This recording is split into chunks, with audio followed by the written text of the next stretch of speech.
সকালের সমস্ত বাসি কাজকর্ম সেরে স্নান টান করে একেবারে বসে গেছি রানীবুড়িকে খাওয়াতে। ঘড়ির কাঁটায় তখন 8টা বাজে। তোমরা তো জানোই রানীবুড়ি সকালে খেতে কতটা জ্বালাই। এর আগের একটা ভিডিওতেও তোমাদের দেখিয়েছিলাম। নিজের থেকে সকালেও একদমই খেতে চায় না। আমিও না, নতুন একটা ট্রিক শিখেছি জানো। ও তো কিছুতেই মুখ খুলবে না। তো আমি কি করি, প্রথমে না একটু জোর করেই গালের ভেতর একটু একটু করে ওটস লাগিয়ে দিই, দিয়ে কয়েক সেকেন্ড অপেক্ষা করি। তারপর দেখি নিরুপায় হয়ে জিভটা একটু এদিক সেদিক করে তারপর হ্যাঁ দিব্যি খেতে শুরু করে দিয়েছে। আর একবার যদি গাড়ি স্টার্ট দিয়ে দেয় তখন কিন্তু ওকে আর থামানো যায় না। সেই অপছন্দের ওটসটাই তখনও পাগলের মতো খাবে। আমি তখন ভাবি ভাই এই নাটকের তাহলে মানে কি, সেই যখন খাবি। তো যাই হোক, ওকে খাওয়াতে খাওয়াতে তো আমারও প্রচণ্ড খিদে পেয়ে গেছিলো। এদিকে বর একদম গরম গরম ডালপুরি নিয়ে চলে আসলো। ওয়েদারটাও বেশ ভালো, ঠান্ডা ঠান্ডা ওয়েদার, বৃষ্টি হয়েছে। অনেক দিন পর ডালপুরি খেলাম। ও এক একদিন এক একটা দোকান থেকে ট্রাই করে।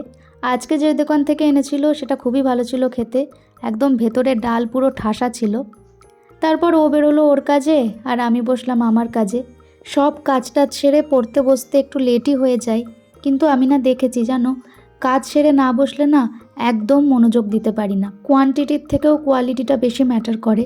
মানে তুমি কত ঘন্টা পড়লে তার থেকেও বেশি ম্যাটার করে যতটুকু পড়লে সেটা ঠিকঠাক মাথায় ঢুকলো কি না, ওটাই হচ্ছে আসল ব্যাপার। তো দুপুরে রান্নার চিন্তা খুব একটা ছিল না। গতকাল রাতের সব বেঁচে যাওয়া খাবার ফ্রিজে ছিল, কিছু না করে জাস্ট গরম করে দিলেও হতো। তো আমি ভাবলাম ভাতটা নিয়ে একটু কারসাজি করি। অনেকটা ভাত কাল বেঁচে গিয়েছিল, তো বেশি করে রসুন লঙ্কা পেঁয়াজ ভেজে একটু নুন সয়া সস গোলমরিচ আর একটু লেবুর রস দিয়ে ভালো করে ভাত ভাজা করে দিলাম। বরের একটু ঠান্ডাও লেগে আছে, তো আশা করি এটা খেতে ভালোই লাগবে। ও দেখে বলছে এটা আবার কি বানালে। আমি একটু কায়দা করে বললাম গার্লিক লেমন রাইস, খেয়ে দেখো। তো চলো, এইসব ছোট ছোট মজা তো হতেই থাকবে। আজকের মতো ভিডিওটা এখানেই শেষ করছি। সকলে খুব ভালো থেকো, সুস্থ থেকো, টাটা।